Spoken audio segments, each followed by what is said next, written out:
sharing. Durian ASEAN.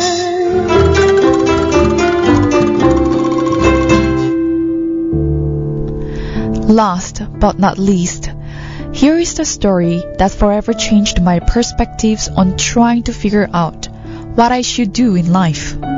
After college, I attended an alumni event where a businessman spoke about how he became really successful in his career. At the end of his speech, I went up to him and asked, "Sir, the particular space that you are in sounds really niche. How did you know that this was what you were passionate about and what you want to do in life?" To which he answered, "Young lady, I can tell you this for sure. You will never really know exactly what you want to do in life. Some find it sooner, some later in life. I am in my 50s and I still don't know what I want to do in my life. But what I do know is what I don't want to do. And as long as you keep trying different things and don't settle on things that don't make you happy, you will get closer to what you really eventually do want to do." That night, I felt a huge burden lifted off my shoulders. The pressures of having to follow my passion and to figure life out was no longer weighing down on me. I realized that all I had to do is to view life as a series of trials and errors. Just as a startup is a corporation setup in search of a scalable, repeatable business model through experiments and rapid iterations. You should iterate your life until you find a career that is ideal for you. Extracted from Cheryl.com, CEO of Malaysian Global Innovation and Creativity Center, known as MAGIC. You're now listening to Durian ASEAN, the voice of discovery and sharing.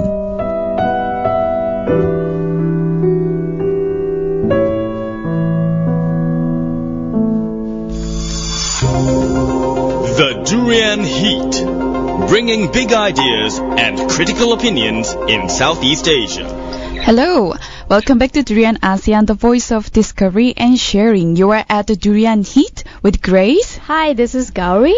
So we have invited a very special person today in our radio station, and she is a CEO of Malaysian Global Innovation and Creativity Center, MAGIC, and her name is Cheryl Yeoh. So let's say good morning to her. Good morning.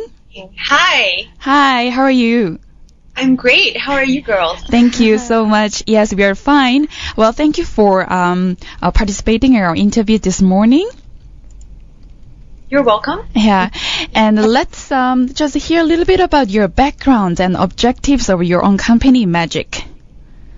Sure, definitely. So, a little bit of a background. I'm Malaysian originally, and I was sponsored by the government on a scholarship to study abroad. Right. I went to the U.S. About 13 years ago to Cornell University to study engineering, and then after that, fast forward after becoming a management consultant, I decided to quit my job and start a company, a startup in New York City in 2010, and then raise almost $1 million USD in venture capital. And then a year and a half later, we decided the product failed. It didn't work, so we had to shut it down.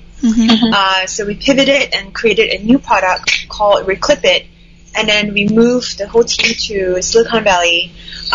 And then about a year and a half later, we were acquired by Walmart Labs.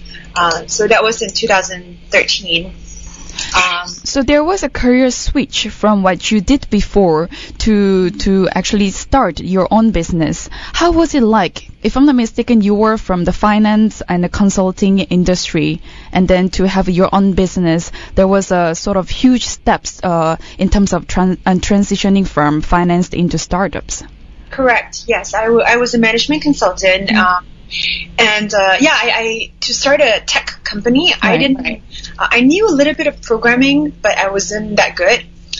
So I knew that if I were to start an online business, an internet business, I had to have a technical co-founder who knew how to code. So my first step was actually to figure out who among my network, who from Cornell or who are the people that I work with, who would actually come on board to be my co-founder. And I pitched Johnny, who eventually became my CTO and co-founder.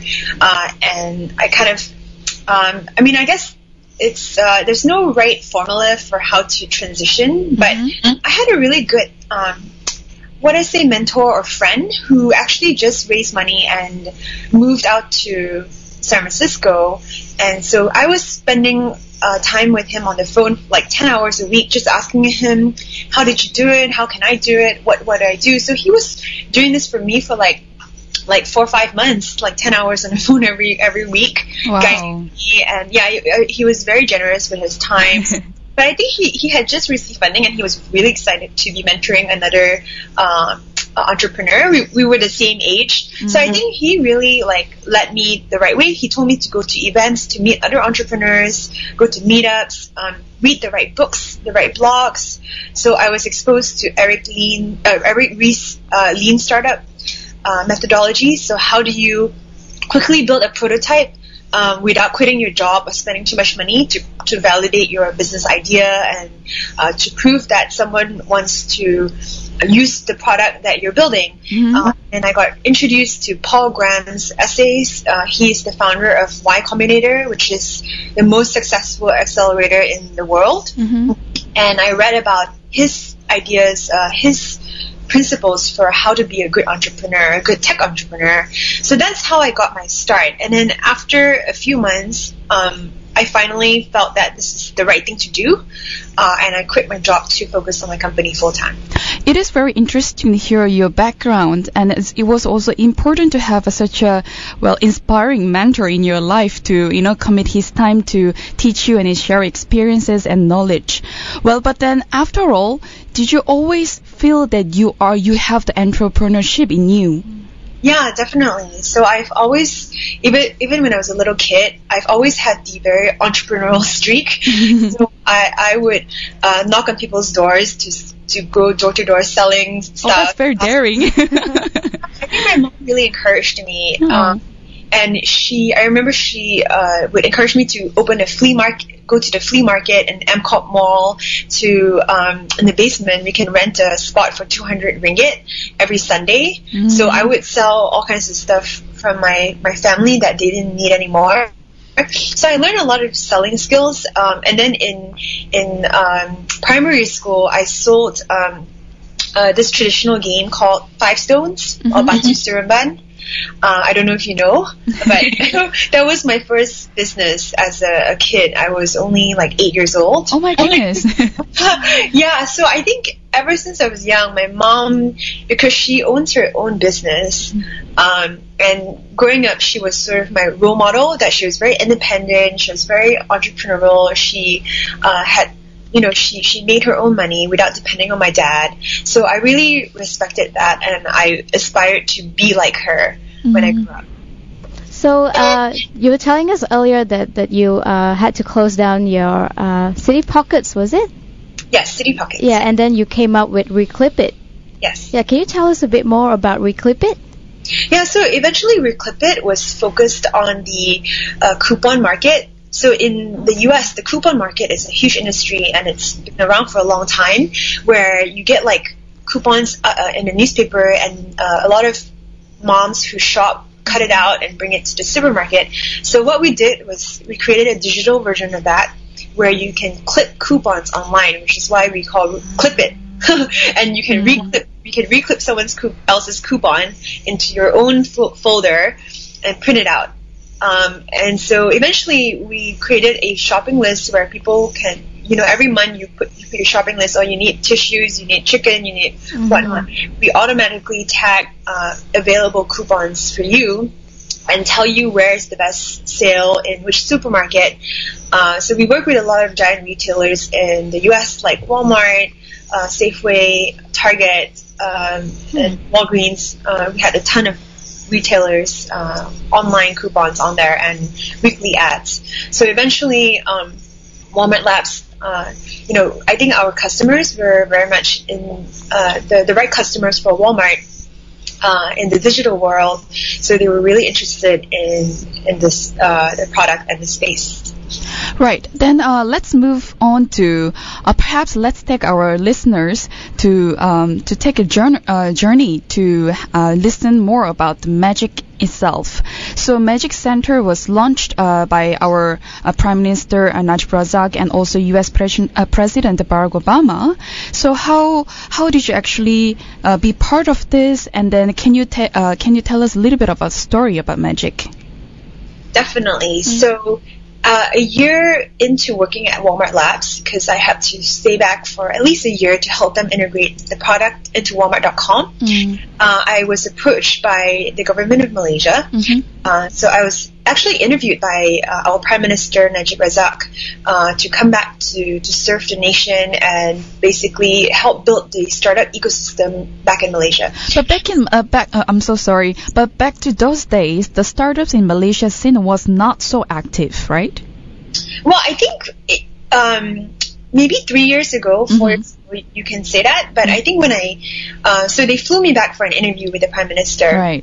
And that was when they brought me on a tour around to visit all the incubation centers, accelerators. I visited 1337 Accelerator at the time. Right. That was run by Bikesh. And I was very impressed that, wow, there's actually a lot of stuff going on. And I heard about My Taxi. Yes. Yes, and I was so impressed. I met the people behind SoftSpace, which is the Square of Asia. Right. So I was really impressed that there were so many regional businesses, companies that are growing so quickly. And of course, at the time in 2013, end of 2013. Yep. It was still, I can feel that people were really passionate about it, people were really interested, but a lot of people didn't know where to start, right? Like the younger entrepreneur. But at the same time, there was Cradle, there was MDEC, there was AIM, there was a lot of government support. So when I heard about Magic and how Magic was supposed to focus on startups, I got really excited, and I thought it's really good that the government understands the importance of entrepreneurship. Yes, for sure. That will be driving the new economy, and that how businesses have to leverage technology to grow and scale and innovate. Otherwise, they're going to be crushed by other giants like Alibaba, like Amazon, like Facebook and all that. So I saw the need for Malaysians to innovate and come up with competitive products. So why did you think that it was important for Malaysia to have a center like Magic, especially at this point of time? So I think I think a lot of people sometimes don't understand, they think that there's already a lot of agencies. So entrepreneurship, which there are, actually we did a mapping, and there's about 76 different government agencies supporting entrepreneurship, but they're all in like different verticals, different industries. Some are agriculture, some are more SME focused and whatnot. But there hasn't really been an agency. I think MDEC was doing a little bit of this, in terms of covering startups. But I thought we really needed something that covers high growth startups, because this is starting a high growth scalable company that is VC fundable is relatively new. Even in the US, this phenomenon has only been happening for the past 10 years. So I wouldn't expect Malaysia to already, sort of be on top of it.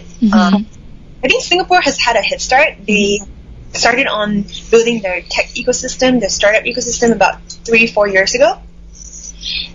So anyway, I thought it's important to have an agency that focuses on teaching entrepreneurs in Malaysia how to start up, like the skills that are required in starting a company that isn't like a typical business where you open a restaurant and you have to take out a loan and you have to get property and you have to, those kinds of businesses are still valid, but they're different, right? So rather than the brick and mortar business, Magic is really focusing on startups that can leverage technology to scale very quickly. So you can be worth 0 in year 1 or year 0, and in year 2, like like Grab Taxi, they can be worth $1 billion, right?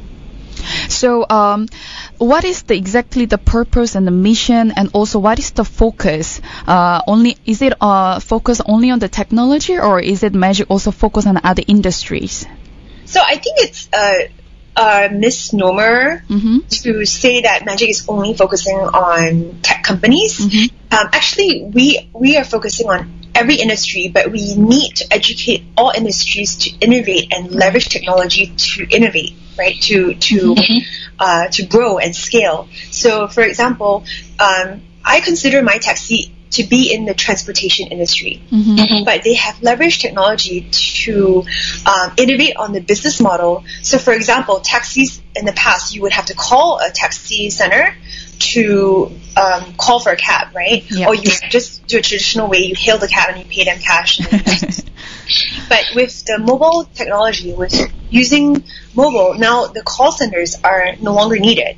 So they're disrupting the whole like taxi call center industry, and now it's safer to call a cab because you can track your driver, you can track where you're going, you know exactly what you need to pay. So I would consider that an innovation on top of the transportation industry. Hence, it doesn't matter what industry you're in. You could be in agriculture, you could be leveraging IoT technology to figure out when is it dry, when to automate the watering of plants and all that. You could be in the F&B industry and you're creating a system to help people order food ahead of time.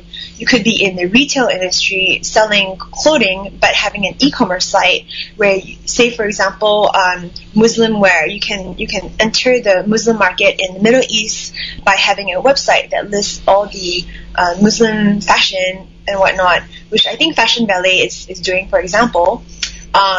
And you can grow your company way quicker than you can with a traditional store.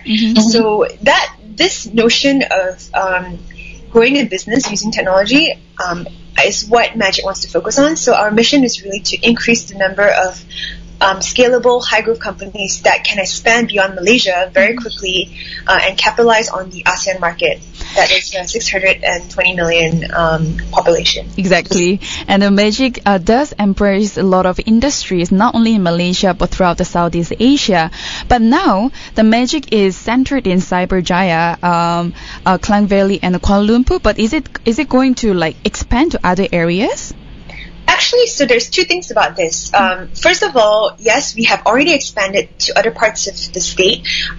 We have been in Kedah, Kelantan, Johor, Sabah Sarawak, Penang, a lot of different states to introduce people to what Magic does, and we are hosting some workshops to help people leverage social media for their businesses. So that's like the first step. However, I do want to emphasize that we do want to make Cyberjaya and Klang Valley the single point hub. Right. For startups, because if you look at the US, for example, you know to go to Silicon Valley or New York City to understand the startup ecosystem. When you go to Singapore, you know to go to Block 71. When you go to Chile, you know to go to Santiago. So there's always a single hub concept, and I think that's important because when investors come, because investors can come from anywhere in the world, they need to know where to go to meet the entrepreneurs. So they can't be, if we have a hub in every state in the country, it's really hard to create a visible critical mass of entrepreneurs in the country so that we can be very attractive to outside investors. We'll be back shortly. Don't go anywhere because we'll be discussing more about entrepreneurship with Cheryl after this. The Durian Heat, bringing big ideas and critical opinions in Southeast Asia. Welcome back to Durian ASEAN. You are still with Grace. And still with Gowri. And still with Cheryl Yeoh, CEO of Magic here. So Cheryl, we've talked about all these backgrounds and your experiences in the Magic. But now our questions to you is about the entrepreneurs, especially young entrepreneurs. So let's go on to the question where, how can young Malaysian entrepreneurs go regional in the advent of AC, ASEAN Economic Community? So I'm really excited to actually announce, we've announced this a month ago, a new program called MAP, which is the Magic Accelerator program. So I think if people are looking at ways to think about a regional business, they should definitely apply to the MAP program. It's a 4-month accelerator program, and it will be happening in Cyberjaya at Magic. Anyone can go to map.mymagic.my to find out more. Applications are closing on 13th of May, but we might consider extending that if we have a lot of interest. So far, we have almost 500 applications from all over the world, actually. Mostly from Malaysia, but also a lot from Philippines, Singapore, Indonesia, Cambodia, a few from the US and Germany. But it's really cool. So what we're doing is we're going to accept 50 high growth startups and 25 social enterprises into this program. So there will be 75 companies or startups that will be mentored throughout the 4 months that they're here, and Magic is going to pay for their flights here up to about 1,000 ringgit. And then the accommodation for 4 whole months, because we want people to get the sense of a cohort, like they're coming in together and they have peer learning, peer mentoring. We also have a lot of regional mentors who have built regional businesses. We have over 70 mentors who have dedicated their time to come and speak to the startups, teach the startups, and help them grow their businesses over 4 months. And we want them to eat, play, work in the same location, because it's all about building the regional connections. So there will be 20, as part of this 75 companies, 20 of them will be from Southeast Asia, anywhere in the world, as long as they're focusing on the Southeast Asian market. At the end of the 4 months, we are putting the top entrepreneurs or the startups on stage to pitch to investors. And currently, we already have over 400 investors in our database who are interested to come and hear the startups pitch. And the goal is that eventually, we're hoping that at least 20% of the startups that have participated in the program will raise money from private investors. Wow. So it's actually a platform for all those entrepreneurs from all over the region to come together to share and also to listen to the mentor at the same time to look into the investments, is it? To get investments into their companies, but also to focus on their products. So we will be helping them make sure that the product gets traction, that they get more users or more revenue, and we have teachers coming in to teach them how to grow their businesses for 4 entire months. Yeah, so I wanted to ask, with all these programs that you have introduced, what is the benefit of including other participants from Southeast Asia all over the world? What kind of benefits does it bring to Malaysia? It's really beneficial because I think a lot of Malaysian entrepreneurs, they think very locally. So when they start a company or a business, they think, I just want to tackle the Malaysian market. But Malaysia only has 30 million people. Yeah. So eventually, to build a VC fundable business, a high growth company, they need to take advantage of the 620 million people in ASEAN. So if they need to eventually expand their business to Indonesia or Thailand or Vietnam, they need to know someone local, because as you know, we all speak different languages, different cultures, different ways of doing things. So this program actually helps build that regional connection, so that when someone is finally ready to expand to Indonesia, perhaps they have met someone at the MAP program that eventually can connect them to the local Indonesian ecosystem. So as an entrepreneur, we believe a lot in human connections and human capital and the power of knowing the right people. So it is really important to foster that kind of thinking and community. Well, I can totally agree with you, Cheryl, that when we see young entrepreneurs in Malaysia, they think locally and then they want to target the Malaysian market, where now it's perhaps the time for them to be able to think ASEAN level. So this MAP program definitely will provide a space on the platform for them to meet people from outside of Malaysia and to be able to target themselves outside. But however, there should be a lot more challenges that has been faced by youth who want to venture into entrepreneurship, and would you like to share on that? Yeah, so actually I want to mention social entrepreneurship. Right. As something that is really exciting, because I think a lot of young people who are interested in starting a company, they don't want to just start a company. They want to start a company with a mission that they're passionate about, right?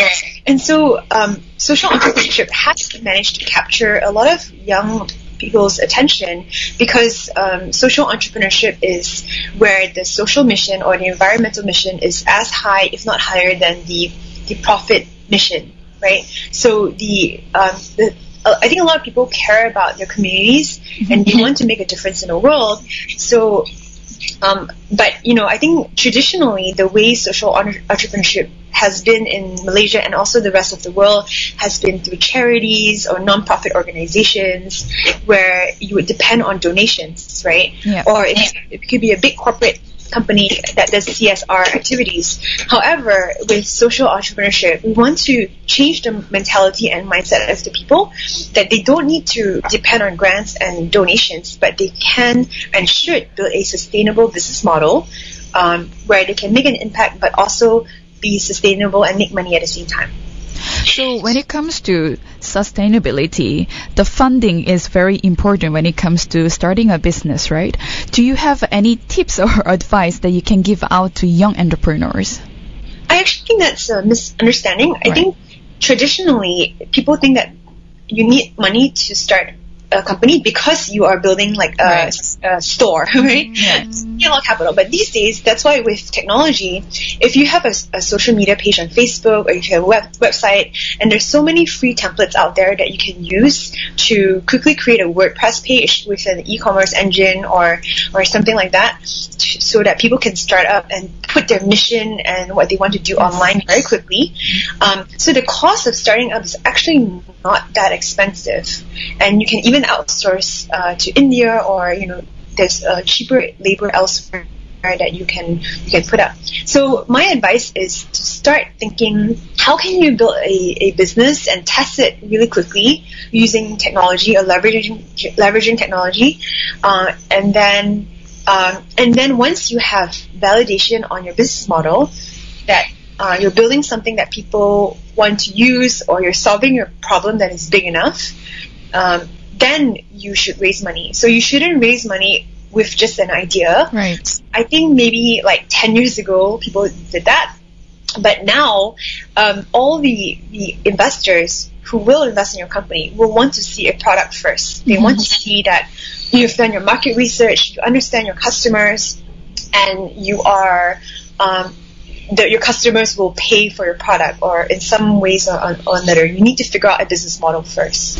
Well, there are still a lot of them thinking that I want to do this, I have this right product, but then they wouldn't know what's the right product, or if it could be very just the ambition-based sort of business. How do they actually differentiate that this is the right product, that they can target the right audience?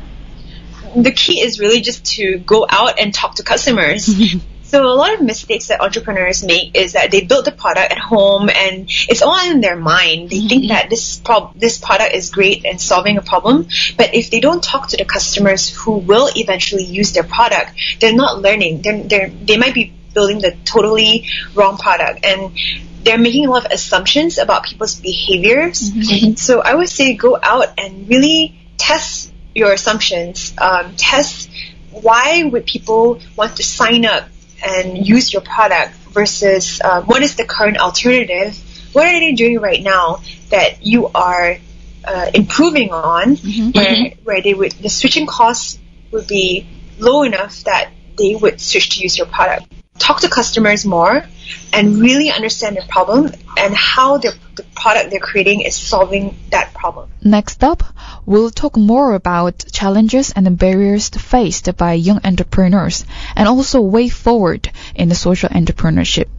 So stay tuned to Durian ASEAN, the voice of discovery and sharing. The Durian Heat, bringing big ideas and critical opinions in Southeast Asia. Welcome back to Durian ASEAN. You're still at the Durian Heat with Grace. This is Gowri. And you're with the CEO of Magic, Cheryl Yeoh. So Gowri, you had the questions to her. Yes, I would like to ask Cheryl, because there are, of course, a lot of young people getting into entrepreneurship these days, and a lot of people totally dissing away the whole 9-to-5 routine and trying to be their own boss, because that allows for more creativity and flexibility. But maybe Cheryl, from your research observation, what are some of the challenges or barriers that are being faced by the young entrepreneurs? I think the barriers that they face is the not knowing where to start. So I think Magic can be a good resource for them. They can come to our workshops and events and be exposed to what it takes to start, but also meet other entrepreneurs. I think a really important thing is that when you're starting out and you don't know what you're doing, it's very daunting and scary.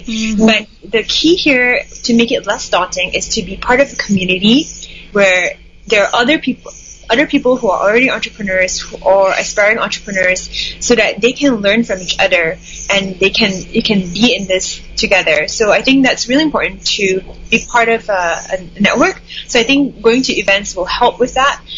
The other thing is to read up on material. There are a lot of resources online that they can read up. For example, I read Eric Ries's book and also Paul Graham's essays online. So there's a lot of resources out there.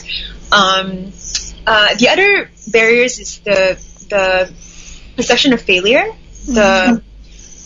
People are afraid to start something new because they're afraid of failing.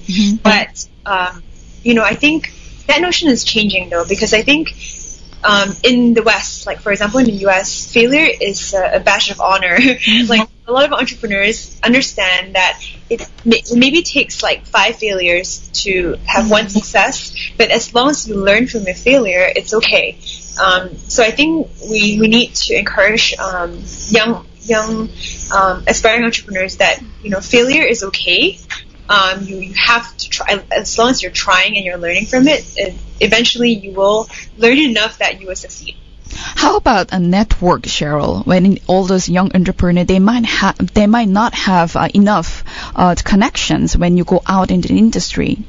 Yeah, but you have to create that yourself. You cannot expect other people to create your own network. So if you go to a quote-unquote networking event, or a mixer, you don't just go there and say hi to everyone and then go home and that's it. You make a point to actually see who are the 3 people at that party or that event that you really respect and you really want to learn from. Get their business card, and then after the event, connect with them and ask them out for coffee, or even pay for their lunch to pick their brains and get to know them. So I think that's the very important key about networking events that people don't do enough, is to follow up after the event. Just pick 3 people. You don't need to pick 10. From that 3 people, ask for 3 more introductions to people that could help them, and start from there. And that's how you build your network. And I also wanted to ask you, how would you encourage the young entrepreneurs to think regional or think global, as opposed to just focusing on their domestic market? So I think it's hard if people have not been outside of the country to focus on a more regional global market. So I think it is important that people try to go out of Malaysia to understand other cultures, other problems in the world, so that when you come back and you build a company, you have that perspective. Magic has some programs, exposure programs for entrepreneurs. We bring a delegation to Singapore, Jakarta, to Silicon Valley, and whatnot, to expose them to these different ecosystems. And I also want to ask you, what do you think are the top skills that the young entrepreneurs need in order to make it in whatever it is that is their ventures? The most important skill, I think, is to be resourceful. So if someone tells you, no, you can't do it this way, you don't just stop there. You will figure out 10 other ways to do it. So that is resourcefulness, and that is one of the most important indicators of a successful entrepreneur. I think also they have to have very strong willpower and passion. So they need to be willing to work hard, but also be very disciplined and focused. A lot of entrepreneurs tend to do too many things, and they become very unfocused because they have so many roles, and they don't know what to focus on. So I think it's really important to determine what is the key metric you need to focus on in your business. Is it driving up users? Is it increasing revenue? Is it making a sale? Pick just one metric and improve that 10 to 20% week over week. And if your numbers are not going up, then you're not doing something right. Right. Well, we are heading towards the end of this session here. But Cheryl, would you like to share something on your the project or anything that is coming other than the MAP program that you mentioned before? One thing that I do want to mention is that our Magic's 1-year anniversary just passed on 27th of April, when, as you said, President Obama and Prime Minister Najib launched Magic last year. So we have produced a 1-year in review report. It's our impact report. You can access it at impact.mymagic.my. Again, it's impact.mymagic.my. From there, you can see Magic's all the programs and activities, events that we have hosted over the past 1 year, and most of these things are continuing this year and beyond as well. So it's a really good resource tool to see, the kinds of things that we've done, and also what could potentially help you in your own entrepreneurial journey. Right. Okay, so that's the end of our session, and congratulations on the anniversary of Magic, and all the best with your program, upcoming program, especially the MAP program you mentioned in our interview. And thank you so much, Cheryl, for participating in our interview at Durian ASEAN. It's my pleasure. Thank you so much for having me.